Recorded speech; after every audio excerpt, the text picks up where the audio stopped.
Salut Catherine et Pablo. Salut Pierre. Salut, Salut salut. Pablo.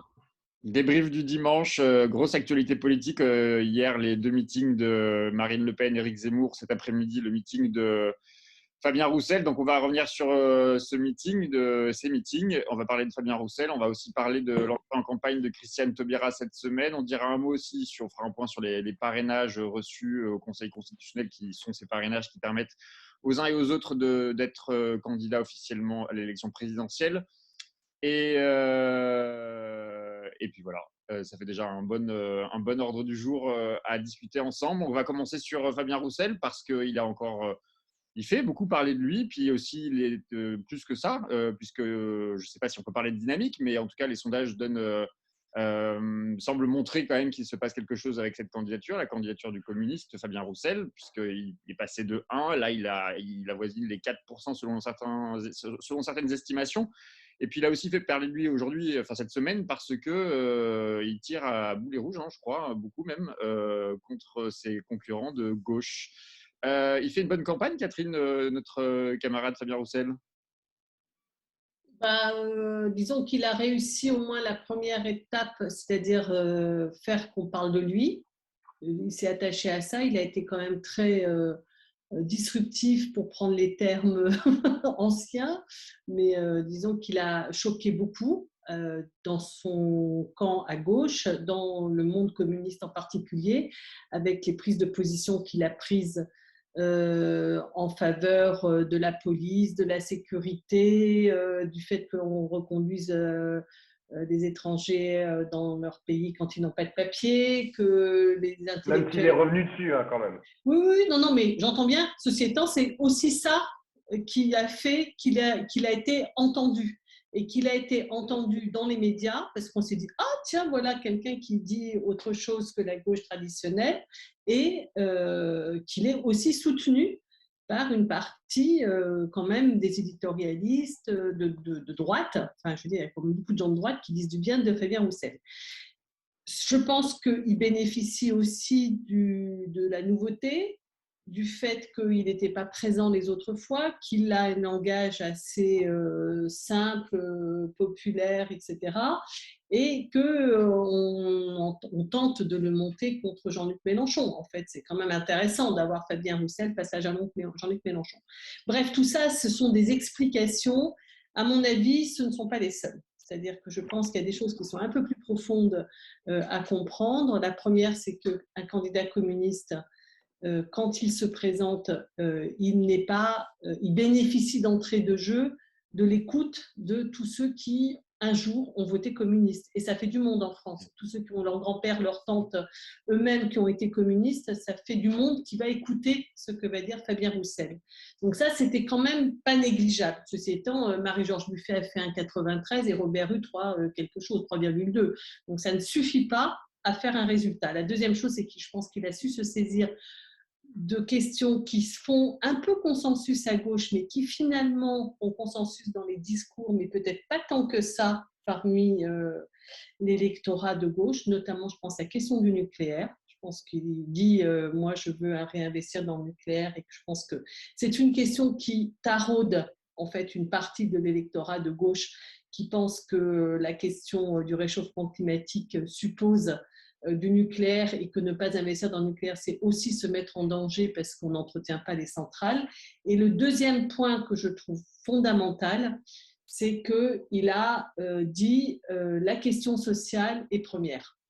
Alors moi, je trouve ça, on peut peut-être après en discuter, mais je pense que c'est extrêmement problématique sa façon de poser la question, parce que d'une certaine manière, il l'a opposée à la question écologique. Très souvent dans ses interventions, dans ses tweets, dans ses trucs, ses punchlines, etc.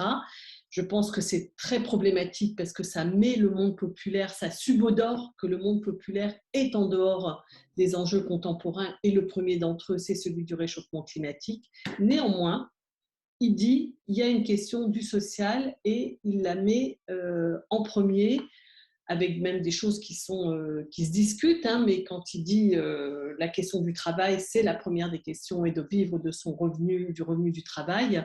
Il a parfois dérapé en l'opposant à l'assistanat, ce que je trouve vraiment, vraiment problématique. Néanmoins, remettre la question du travail et la question sociale, je pense que voilà, il s'appuie sur des points de faiblesse, des non-dits, des non-discutés à gauche, et je pense que c'est ça qui explique en partie l'écoute qu'il suscite. Alors, on a beaucoup interrogé Regard, on a invité dans la matinale des communistes pour essayer de comprendre s'il y avait eu un changement de cap, changement de stratégie, changement de discours. On a entendu cette semaine, encore une fois, Fabien Roussel dire qu'il voulait capter l'électorat de la droite sociale. Ça veut dire quoi, d'après toi? Moi, je pense que, en fait, on s'est un peu laissé, mais c'est un peu un mea culpa, en fait, finalement, que je fais. On s'est un peu laissé avoir par le discours un peu des médias dominants. Enfin, c'est ce que Catherine disait. Catherine disait, oui, Fabien Roussel, il est très aimé par les éditorialistes de droite, mais plus largement mainstream. Hein. Enfin, je veux dire, sur les chaînes de télé ou les radios. Les grandes radios, il est très apprécié, il est très invité d'ailleurs, et on s'est un peu laissé avoir par le discours qu'il portait, enfin ce que retenaient en fait ces éditorialistes et ces commentateurs, parce que et ça a un peu jeté comme un voile de fumée en fait sur le discours ou la profondeur du discours que pouvait potentiellement avoir Fabien Roussel. Par exemple, on s'est concentré sur le fait qu'il est allé à la manifestique, on s'est concentré sur le fait que il a dit qu'il fallait manger de la viande, je sais pas quoi, et du fromage, et du vin et du fromage, que c'était ça la gastronomie française. En fait, parce que d'abord, il multiplie en fait ce genre de petites phrases. Et c'est vrai qu'on s'y a attaché, et en fait, de part de vers nous, ou même de façon plus ou moins consciente, on l'a rejeté du côté de la droite, et à savoir sur les réseaux sociaux. Ce que disent beaucoup de militants de gauche hors parti communiste, c'est que Fabien Roussel serait un masculiniste, viriliste, presque raciste et quasi fasciste. Enfin, c'est-à-dire que ces mots-là sont utilisés, un suprématiste blanc. Ces mots-là sont utilisés à l'égard de Fabien Roussel. Et je pense que c'est un peu réduire Fabien Roussel à ces petites phrases qu'il a pourtant dites, hein, et il en a dit beaucoup. Donc, il y a à mon avis, il faut faire attention en fait dans la façon dont on analyse le discours de Fabien Roussel. Ensuite, il y a une deuxième chose, c'est qu'on s'est souvent posé la question, et on a posé la question à des invités du Parti communiste qu'on avait, sur ce que ça voulait dire le populaire. Parce que c'est ça que veut incarner Fabien Roussel. Et moi, je suis désolé pour tous les invités qu'on a eus, hein, j'ai jamais entendu une réponse théorique qui me satisfaisait quand on a posé la question du populaire, de la définition du populaire. En revanche, force est de constater que Fabien Roussel, lorsqu'il s'exprime, il a une voix différente en fait des autres candidats. Et même s'il ne l'a pas théorisé, même si ce n'est pas théorisé au Parti communiste, dans le Parti communiste d'aujourd'hui, sa voix, il est la voix, enfin, il est une certaine voix, on va dire, du populaire. Il a une façon de s'adresser aux Français et aux Françaises, à son électorat, à son parti, dans les médias. Il a une façon différente de parler, une façon sûrement plus directe, parfois on peut aussi plus brutale, hein, pour aborder les différents enjeux. Par exemple, Catherine, tu parlais de la question du nucléaire. Il va pas marquer de chemin. C'est-à-dire qu'il dit non, moi je suis pro-nucléaire. Alors que d'autres candidats, moi je pense notamment au Parti socialiste, hein, au Parti socialiste, tu disais c'est un sujet qui était plus ou moins, comment on dit, consensuel. On a été, il y avait un consensuel à gauche. Au Parti socialiste, il y a encore des partisans du nucléaire, mais ils le disent avec beaucoup plus de nuances. C'est-à-dire que quand on leur dit vous êtes pro-nucléaire, ils répondent ah non, non, non, machin, et puis ils avancent son argument. Fabien Roussel, il met les pieds dans le plat, il dit oui, moi je suis nucléaire, je défends les travailleuses et les travailleurs de cette filière, blablabla, et c'est une énergie d'avenir. Et je trouve ça, c'est vrai que ça rend son discours particulièrement audible et clair. Après, on est en droit, les autres candidats, les autres sensibilités de la gauche sont en droit de dire bah non, on n'est pas d'accord sur la question du nucléaire, sur la question de la sécurité. Tu n'as pas parlé de la question de la sécurité, Catherine, mais c'est quand même quelque chose qu'il en a énormément parlé. Il est entré en campagne même sur ce thème-là. Moi, je n'ai pas peur de cette question. il est rentré en campagne sur ce thème-là, en essayant d'apporter une réponse de gauche, même une réponse communiste à cette question-là. Je suis pas sûr qu'il est très réussi. Enfin, moi, je ne vois pas trop en fait ce qu'il a réussi à dessiner, le projet pour la sécurité des Français qu'il a réussi à dessiner, mais il a essayé de le faire. Donc, je pense que toutes ces différentes choses aboutissent au fait que moi, dans mon entourage, dans les gens qu'on rencontre autour de Regard, il y a beaucoup d'anciens communistes ou des gens qui se réclament toujours communistes, même s'ils ne sont plus adhérents forcément du Parti communiste. Et je vois que chez certains, alors que ça fait longtemps qu'ils n'avaient pas voté communiste, il y a une espèce de fierté. C'est ce que tu disais, Catherine. En fait, ça fait longtemps qu'il n'y a pas eu un candidat communiste à l'élection présidentielle. Le dernier, c'était en 2007, c'est Marie-Georges Buffet. Ben là,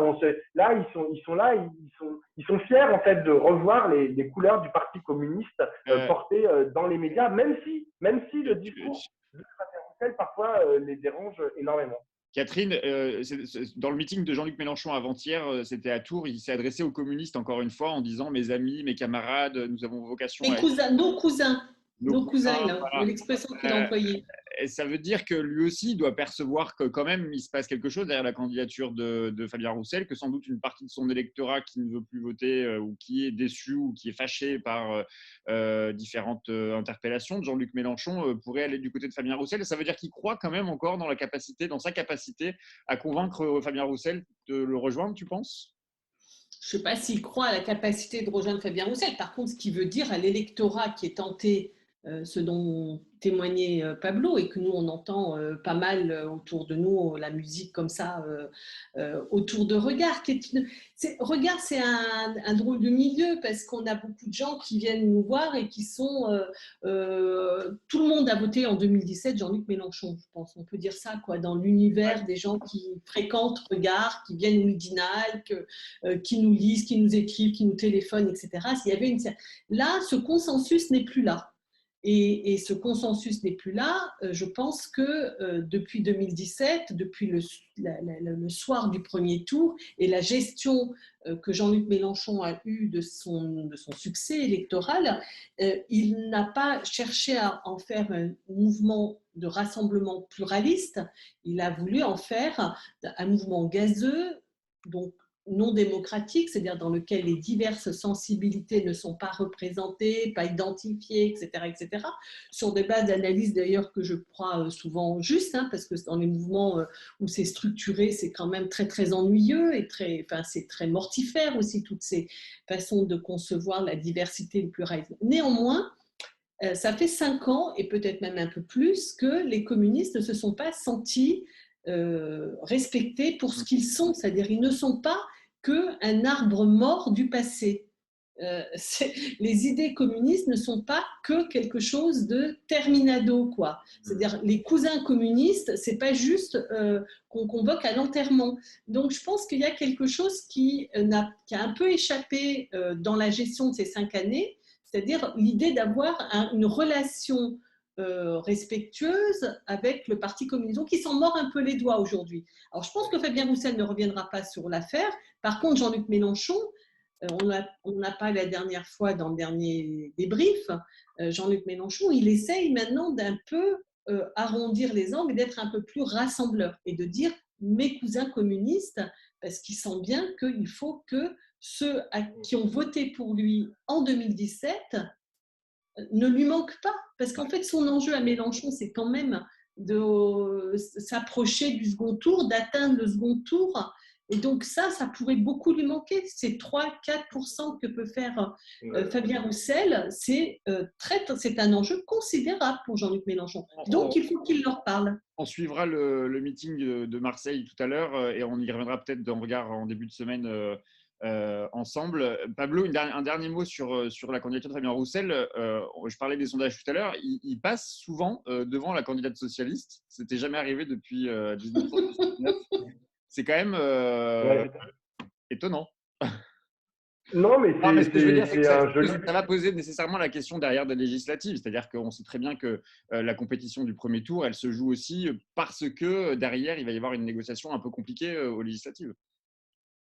Exactement, mais moi je pense qu'il a aujourd'hui tout à fait ses chances de passer devant Anne Hidalgo. D'abord parce que c'est ce que je voudrais développer après en parlant de l'extrême droite, mais je pense que Fabien Roussel, malgré tout ce qu'on en pense, il a un discours qui est particulièrement audible aujourd'hui en fait, mais dans son temps. Et moi, c'est même ce qui me dérange un peu. Il est même pour moi un peu trop dans son temps et il est un peu trop en phase avec beaucoup des problématiques d'aujourd'hui, alors même que Anne Hidalgo, de l'autre côté, là, je ne sais pas si vous avez vu, mais hier, elle annonçait, donc à la fois, vous avez le retour de Bernard Cazeneuve qui va diriger son comité électoral, et elle a annoncé que dans son prochain meeting, il y aurait François Hollande prendrait la parole. Donc, c'est vraiment le retour des vieilles casseroles, et je ne suis pas sûr que ce soit là-dedans que le Parti socialiste puisse faire sa meilleure soupe. Donc, c'est un choix stratégique et tactique qui va forcément précipiter sa perte. Et aujourd'hui, Fabien Roussel, comme disait Catherine tout à l'heure, et surtout par rapport au Parti socialiste, presque feu le Parti socialiste, il représente une nouveauté. Il représente une nouveauté, notamment par rapport à 2012 et 2017, il représente une nouveauté dans le paysage politique présidentiel. Et c'est ça qu'il est en train de… C'est cette marque-là qu'il est en train de faire dans le paysage politique français. Allez, un mot. Et un petit mot, parce qu'en fait, il représente une nouveauté, mais bizarrement, moi, ce que je ressens, ce que j'entends quand même, c'est que pour l'instant, c'est quand même surtout auprès de ces anciens électeurs, hein, qui par ailleurs, les plus anciens sont ceux qui se mobilisent le plus lors des élections. Mais pour l'instant, je n'ai pas l'impression que Fabien Roussel, les études et les sondages ne montrent pas qu'il y a un engouement dans la jeunesse pour Fabien Roussel. Enfin, je veux dire, il mord pas dans la jeunesse. Bon. Oui, mais 3-4%, c'est pas porté. Si tu veux, quand Besancenot a fait son 5%, voilà, 5% de Besancenot, c'était la jeunesse. Là, ce n'est pas le cas. C'est plutôt, moi, je pense, des gens qui sont de la culture communiste et qui sont des gens qui sont plus âgés, quoi. Voilà. Et que cette histoire, je dis ça pourquoi à propos de ce que tu viens de dire du Parti socialiste, c'est que la gauche parle aux vieux, quoi. C'est-à-dire que, ben oui, mais c'est-à-dire que je pense que les socialistes vont essayer de récupérer leur électorat socialiste en leur disant « Eh oh, n'oubliez pas, vous avez toute votre vie voté socialiste, donc cette fois-ci, votez pour nous. Ouais. » Et là, Fabien Roussel, il évoque, il rappelle, on en avait parlé déjà, les années 70-80 du Parti communiste, de Georges Marchais et tout ça. Il joue un peu sur cette corde-là, quoi. Mais je crois, comme toi, qu'il ne s'en tient pas à ça et que ça ne suffit pas à expliquer, à comprendre ce qui se passe dans le discours, pourquoi ça percute. Et à mon avis, ça percute parce qu'il y a des questions que pose la candidature de Fabien Roussel qui sont remises sur le devant de la scène et qui étaient… voilà, le nucléaire, c'est une question qui se discute. La question sociale, ça se discute véritablement, quoi. Allez, un mot sur la candidature de Christiane Taubira qui est rentrée en campagne cette semaine, puisqu'elle était investie il y a tout juste une semaine dans le cadre de la primaire populaire. On ne peut pas dire qu'elle commence bien sa campagne. Elle chute d'ailleurs dès le premier soir où elle investit avec ce lapsus monumental où elle dit allez, on peut gagner 2002, hein, qui renvoie évidemment à cette élection où Jean-Marie Le Pen est arrivé au second tour avec une gauche totalement éclatée. Et puis, ses débuts de campagne aussi avec l'audition, le grand oral même, devant la Fondation Abbé Pierre sur la question du logement, où elle a été quand même particulièrement peu claire, enfin, elle était hésitante. Il y a même une séquence qui est assez gênante pour elle. On ne peut pas dire qu'il y a eu un effet primaire populaire. Elle est toujours à 4-5%. On pensait qu'elle pouvait possiblement être en dynamique après la primaire. Ça n'est pas le cas. Le Monde a même fait un papier où on explique en gros que dans l'entourage, il est même question parfois de la débrancher. Compliqué ce début de campagne pour Christiane Taubira, Catherine, non? Vas-y Pablo. Vas-y Pablo. Ouais, non mais moi, le problème de la primaire populaire, on en avait déjà un peu parlé lundi, mais c'est que ça lui donne uniquement un mandat pour organiser le rassemblement de la gauche. Or, elle ne l'organisera pas, elle ne pourra pas le faire. Donc, on met ça à la poubelle. Et maintenant, il va falloir qu'elle propose un projet, en fait, pour la France, vu qu'elle est quand même candidate à l'élection présidentielle. Et là, je suis désolé, mais pour l'instant, on n'en voit pas le début du commencement. Bon, d'accord, la semaine prochaine, on peut toujours remettre au calendrier grec le début de ce projet. Le seul projet, en fait, ce qu'elle pourrait embrasser, c'est la reconstruction de la social-démocratie. Ça, je pense que c'est quelque chose qu'il faut faire dans notre paysage politique. Enfin, en tout cas, c'est envisageable. Vu que le Parti socialiste est complètement à la déroute, voire à la renverse, notamment du fait de ce que j'ai dit tout à l'heure. Mais d'ailleurs, la question de François Hollande, c'est une question qui, à mon avis, est très importante et qui est très importante aussi pour Christiane Taubira. Parce que si on ne sait pas ce que le Parti socialiste n'a pas encore fait son bilan des années Hollande, l'a pas véritablement fait, Christiane Taubira non plus. Christiane Taubira, elle était ministre de François Hollande pendant 3 ans, pendant 4 ans même. Je ne sais pas en fait ce qu'elle pense. Alors au-delà de son propre secteur, qui était le ministère de la Justice, je ne sais pas ce qu'elle pense, par exemple, de la loi Macron. Alors elle a dit parfois qu'elle n'était pas d'accord avec tout, mais c'est tout. Je ne sais pas ce qu'elle pense de toutes les autres lois qui ont été prises pendant ce quinquennat. Je ne sais pas ce qu'elle pense on sait qu'elle s'est opposée à Manuel Valls en interne. Notamment lorsqu'il était Premier ministre, etc.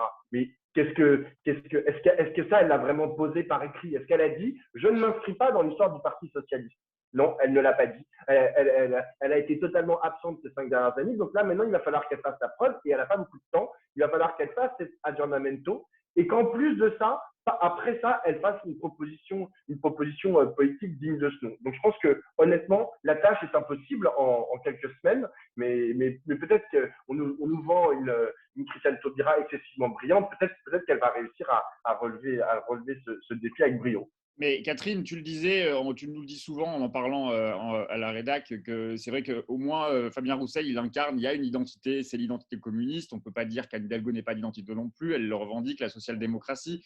Jean-Luc Mélenchon, Yannick Jadot, la question, l'écologie, le social pour Jean-Luc Mélenchon. Enfin, il y a un mouvement, on les identifie. C'est vrai que Christiane Taubira, tout le monde dit finalement, elle n'est qu'une candidate de plus. Elle n'a pas… à part le processus citoyen démocratique de la primaire populaire un peu innovant, il n'y a pas d'autre chose qui colle à la peau de Christiane Taubira? Ouais, moi, je pensais qu'elle ferait quelque chose je l'ai dit la semaine dernière, quand on a fait le débrief après le résultat de la primaire, qu'elle ferait quelque chose autour des questions de dignité, d'égalité, dans le climat puant de Zemmour, Le Pen et toutes ces horreurs qui se trimballent. Je pensais qu'elle allait chevaucher ça. Par exemple, et qu'elle allait le déployer dans toutes ses dimensions. Ce qui m'a vraiment choquée, c'est quand, dans son oral qu'elle fait à la Fondation Abbé Pierre, qu'elle ne soit pas au carré sur la question du logement. Bon, je trouve ça dommage. Moi, en plus, qui suis architecte, ça m'ennuie. Mais ce n'est pas ça que je lui reproche. C'est qu'en fait, elle trébuche sur la question des revenus du RSA. C'est-à-dire qu'elle trébuche sur les minima sociaux, sur le seuil de pauvreté. C'est-à-dire que cette question, encore une fois, de la dignité de tous, de la place de tous, moi, je pensais qu'au moins sur ça, elle était carrée, quoi, qu'elle avait… même sur ça, elle n'a pas réfléchi. Non, mais elle n'est totalement pas prête, quoi. Je veux dire, la poésie, c'est totalement indispensable et nécessaire. Hein. Franchement, je veux dire, la langue technocratique me fait crever. Moi, tous les gens qui parlent avec comment ça s'appelle, des anagrammes, là, quand tu parles en lettres, en initiales. Oui, les initiales, quoi. Oui. Enfin, voilà, quand on ne parle plus des choses, mais qu'on ne parle plus qu'avec des initiales. Moi, je trouve des acronymes, voilà, c'est ça. Ça me fait crever de colère, de tout ce qu'on voudra. Donc, on a besoin d'une langue riche qui montre la culture, qui montre l'humanisme, qui montre la grandeur de l'humanité, de l'humain et de la femme. Mais là, ça ne va pas, quoi. Franchement, non. Il va y avoir un sujet aussi pour Christiane Taubira qui va être la question des parrainages, mais elle n'est pas la seule, parce que le Conseil constitutionnel publie 2 fois par semaine la liste des parrainages d'élus donnant leur parrainage justement aux candidats à l'élection présidentielle. Elle fait la course tout en bas. Christiane Taubira, elle a reçu pour l'instant que 8 parrainages. Je crois que Jean-Luc Mélenchon en a reçu 100, Yannick Jadot 80, Nathalie Arthaud 138, Fabien Roussel 159, Anne Hidalgo 266. Jean-Luc Mélenchon insiste beaucoup sur le fait qu'on lui retire pas, mais en tout cas beaucoup de pressions sont faites sur les élus, notamment communistes, pour ne pas lui donner ses parrainages. Christiane Taubira, elle, doit pouvoir à un moment donné compter aussi sur les élus du PRG, même si au PRG, ça semble aussi se diviser sur le soutien ou non à Christiane Taubira. Qu'est-ce que ça raconte, ces histoires de parrainage, tous les deux? Qu'est-ce que ça nous dit? Il y a un moyen de pression, là, en l'occurrence des communistes sur Jean-Luc Mélenchon, qui n'est pas anodin. Oui. Moi, je crois que Yann Brossat va partout expliquant que tout ça, c'est de la foutaise et que c'est pour faire du bruit et de la mousse. Moi, je ne crois pas du tout. Je pense que c'est vraiment, chaque année, on flirte avec l'accident politique atomique, quoi. Démocratique. Non, mais franchement, c'est très, très, très grave que ces gens-là, enfin, ceux dont on vient de parler, n'aient pas leur parrainage. Et franchement, il n'y a rien qui nous prouve qu'ils l'auront. Il faut que tous ces gens-là aient leur parrainage. Donc, il faut arrêter de retenir le soutien. Il faut que Jean-Luc Mélenchon puisse se présenter. Je trouve que le fait que Fabien Roussel ait demandé à ce que tous les élus communistes lui donnent son parrainage, moi, je trouve ça léonin, quoi, d'une certaine manière. Les Non, il a socialistes assez. font pareil, hein, les socialistes font pareil Oui, avec. oui, mais j'en pense tout à fait de même pour les autres. C'est-à-dire qu'on gagne parce qu'on est le meilleur, parce qu'on a les meilleurs arguments, parce qu'on a la plus grosse dynamique avec des militants, etc. Pas parce qu'on empêche les autres d'avoir. Mais ça va, quoi. Même vous êtes bonnes là tous les deux. Pardon. Ils sont malades, ces deux-là. La plus grosse dynamique, la plus grosse Oui, la dynamique. plus grosse dynamique, oui, c'est ça, parce qu'on met les gens en mouvement et qu'on les convainc et qu'on les enthousiasme et qu'on leur propose un chemin. Et que c'est ça qui fait qu'on gagne et pas parce qu'on empêche les autres d'avoir leur parrainage. Par ailleurs, je trouve que leur rendre la vie impossible à leur demander de courir à chercher les parrainages et d'y consacrer un temps de dingue, c'est aussi une autre manière de mettre des bâtons dans les roues. Tout ça, c'est pas bien. Pablo, un mot? Oui, moi je suis complètement d'accord. Je pense que ce système est complètement obsolète, dépassé. Enfin, ça n'a absolument aucun sens d'empêcher des candidats des candidats tout à fait légitimes. Et d'ailleurs, ça marche pas que de ce côté de l'échiquier politique. Hein. Poutou, c'est pas sûr qu'il va pouvoir. Poutou, c'est Entre pas. parenthèses, Exactement. il se dit beaucoup que Poutou va pas réussir à avoir ses parrainages. Bien sûr, parce qu'en Pour plus, l'instant, Poutou est 54. concurrencé par Anas Kazib. Donc, tous les deux, en fait, récupèrent en gros le même type de parrainage, quoi. Enfin, je veux dire, ils sont dans le même secteur. Donc, évidemment, ça divise en deux les parrainages, donc ça va être un peu compliqué. Je pense qu'il faut vraiment mettre fin à ce système, ça n'a aucun sens. À la fois la publicité, c'est-à-dire avant 2017, c'était anonyme, les parrainages. Maintenant, depuis 2017, c'est public. Donc, évidemment, ça empêche le jeu démocratique de pouvoir advenir, puisque vous avez tous les maires sans étiquette, il y en a plus de 30 000 en France, qui ne veulent pas, qui pourraient dire au nom de la démocratie, je parraine Jean-Luc Mélenchon, je parraine Poutou, ou même je parraine Éric Zemmour, hein, qui est à 13% dans les sondages, et ils ne peuvent plus le faire parce qu'étant sans étiquette, ils ne peuvent pas dire à leurs administrés, bon bah regardez, je parraine Jean-Luc Mélenchon. Alors que démocratiquement, il faut que Jean-Luc Mélenchon puisse participer à cette élection. Allez, on va finir en beauté. Hein. On va donner de la bonne humeur à nos amis qui nous regardent avec attention. On va parler du match de l'extrême droite hier. Je crois que Catherine, tu en as eu des sueurs froides. Tu avais failli me faire un malaise. J'avoue que j'ai été assez séché aussi par le discours d'Éric Zemmour. Moi aussi. Hein. Je dis match parce que les deux meetings avaient lieu à quelques minutes d'intervalle et parce qu'ils étaient aussi dans une démonstration de force. Il a réuni presque 7000 personnes à Lille, Éric Zemmour, quand Marine Le Pen, elle, visiblement, aurait rassemblé un peu plus de 3000 personnes. C'est 14%. Là, le sondage d'hier donne le Ipsos, il les donne tous les deux à 14%. Donc, la dynamique Zemmour, en tout cas, semble reprendre, même si elle s'était un peu arrêtée. Mais donc, les jeux sont certainement pas faits pour cette élection et surtout pour la dynamique de Zemmour. Oui, ça fait partie du problème. Hein. C'est que du coup, tout le monde est rivé sur les 3 à 14%. C'est-à-dire que toute la tension porte sur Zemmour, Pécresse ou Marine Le Pen. Donc, le reste devient secondaire et on se demande lequel de ces trois-là passera en tête. Alors, Jean-Luc Mélenchon espère qu'à l'occasion de leur baston, lui va pouvoir faire son passage. Mais en tout cas, pour l'instant, la politique, le débat politique se cristallise, médiatique en tout cas, disons, se cristallise autour de leur combat, le combat des trois. Bon, j'ai trouvé le discours de Zemmour, à chaque fois, il passe un cran de plus. Hein.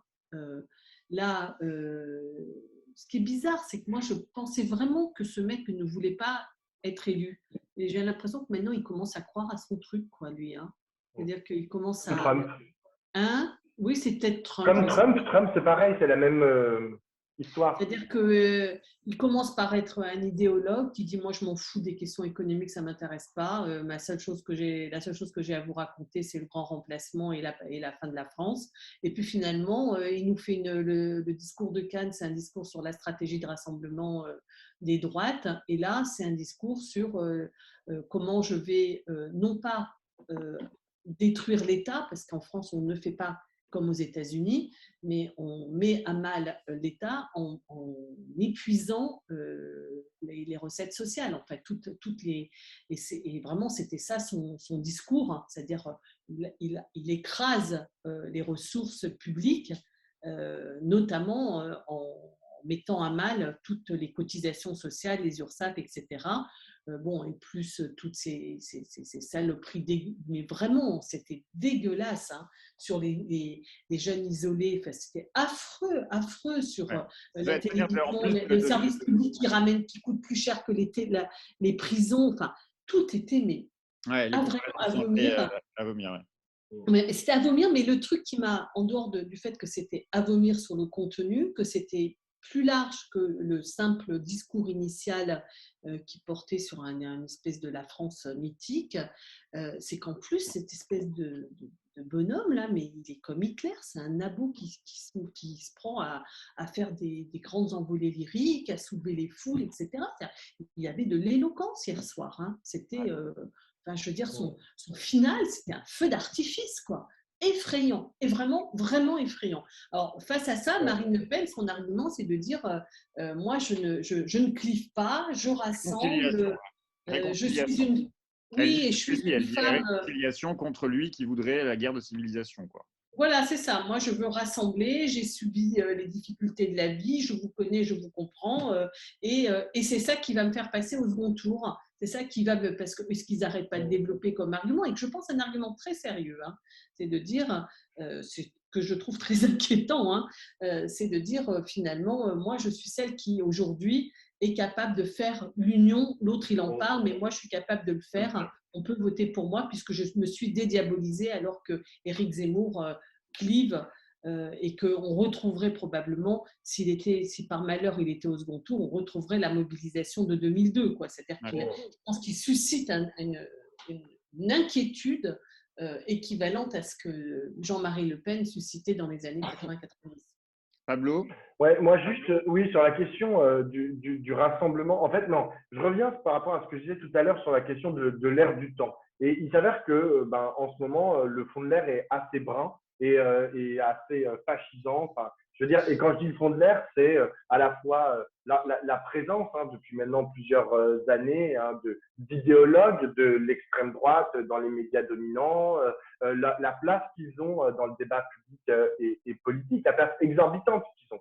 Et ce qui est en train de faire Éric Zemmour, en fait, c'est il s'appuie là-dessus pour proposer un récit qui, je suis désolé de le dire parce que moi, ça me fait hyper flipper, mais qui est ultra puissant. Mais il utilise ça. Alors même que le projet, en fait, la stratégie de Marine Le Pen, c'était précisément le contraire. C'est de dire non mais attendez, moi je ne vais pas cliver, c'est ce que tu disais Catherine, je vais rassembler tout le monde, ça va être hyper sympa, ça va être l'extrême droite bisounours, c'est sympathique. Le seul problème, c'est qu'en fait ce projet-là pour l'extrême droite, c'est terrible à dire, mais il marche pas. Il rentre plus en adéquation avec la violence qui se déchaîne sur les réseaux sociaux de part et d'autre. Enfin, là, je parle de globalement, en fait, il y a un niveau de violence sur les réseaux sociaux que finalement, Éric Zemmour, dans son discours, arrive à incarner. Éric Zemmour, en fait, il réunit en fait tous les ruisseaux, des petits ressentiments en fait qu'ont les gens à la fois au quotidien, tous ces petites pensées racistes et vraiment ou profondément réactionnaires qu'ont les gens en prenant le métro, en regardant la télévision, en vivant tout simplement. Tous ces petits ruisseaux, lui, il les prend et il en fait un grand fleuve, mais avec une onde, avec une puissance, effectivement, comme tu disais Catherine, une puissance à la fois rhétorique, mais aussi sur le fond, qui est absolument flippante. Et vraiment, et ce truc, cette différence de stratégie entre Marine Le Pen qui veut réunir et lui qui veut cliver, qui en a absolument rien à… Parce qu'on dit qu'il veut réunir les deux droites en étant la droite hors les murs, mais en fait, au fond, il est surtout, moi je pense qu'il est surtout en dehors, même si lui-même veut se rattacher à l'histoire traditionnelle de la droite, au RPR, au gaullisme, etc.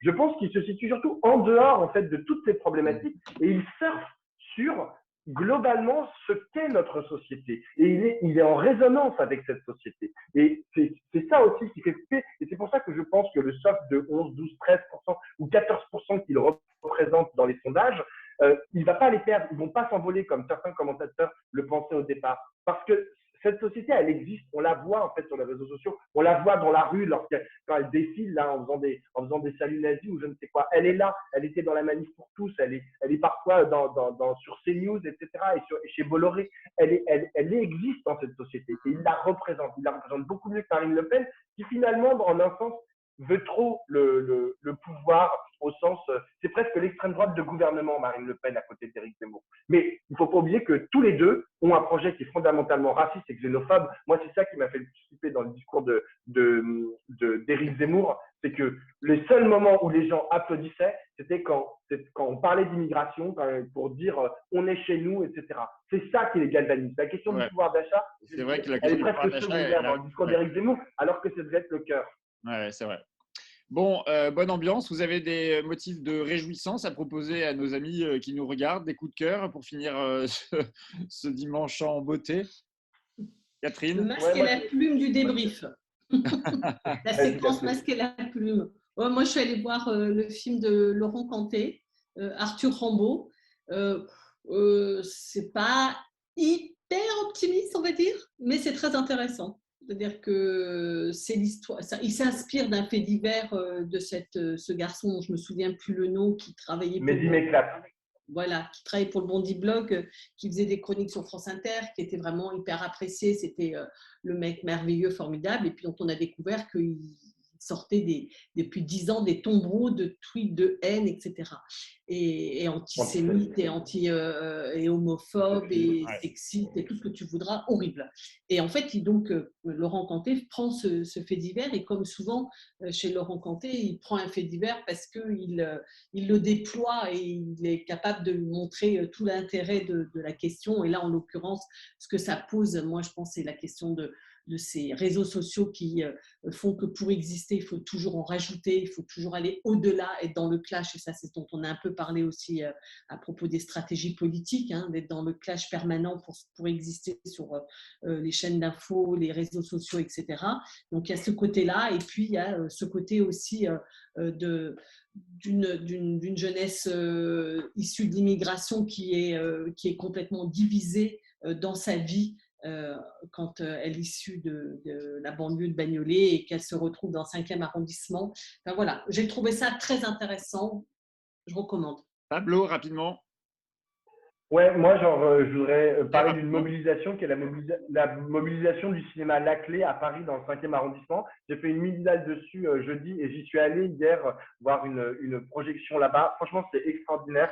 C'est des jeunes gens du cinéma, à la fois des techniciens, des réalisateurs, des gens qui sont en thèse de cinéma, qui occupent ce lieu illégalement parce qu'il va être vendu au groupe SOS et ils doivent être expulsés sous très peu. Franchement, il y a une espèce de vie qui rassemble à la fois c'est une lutte sociale parce que c'est à prix libre, tout est partagé, etc. Et en même temps, c'est aussi une lutte pour la culture. C'est magnifique. Franchement, j'encourage tous les franciliens à aller jeter un coup d'œil à ce qui se passe. Et toi, Pierre ? Alors, rapide coup de cœur pour Sébastien Bergerat et Loïc Leclerc, nos deux collègues de Regard. Sébastien, le directeur artistique, et Loïc, que vous connaissez, que vous l'avez sans doute déjà lu sur le site, et qui ont fait un travail remarquable sur la question de la parité dans les médias, les invitations faites aux hommes et aux femmes politiques. Et évidemment, c'est évidemment les hommes de droite qui gagnent le match. Je vous invite à le regarder, c'est sur le site de Regard, ça s'appelle le testostéromètre. Merci à tous les deux, bon dimanche. Surtout, ce qui montre, c'est qu'il y a de plus en plus d'hommes, contrairement à ce qu'on croit, bien que des femmes soient candidates à l'élection présidentielle, c'est quand même de plus en plus les hommes qui sont à l'antenne. Allez, bon dimanche. Ciao, salut. Ciao, ciao.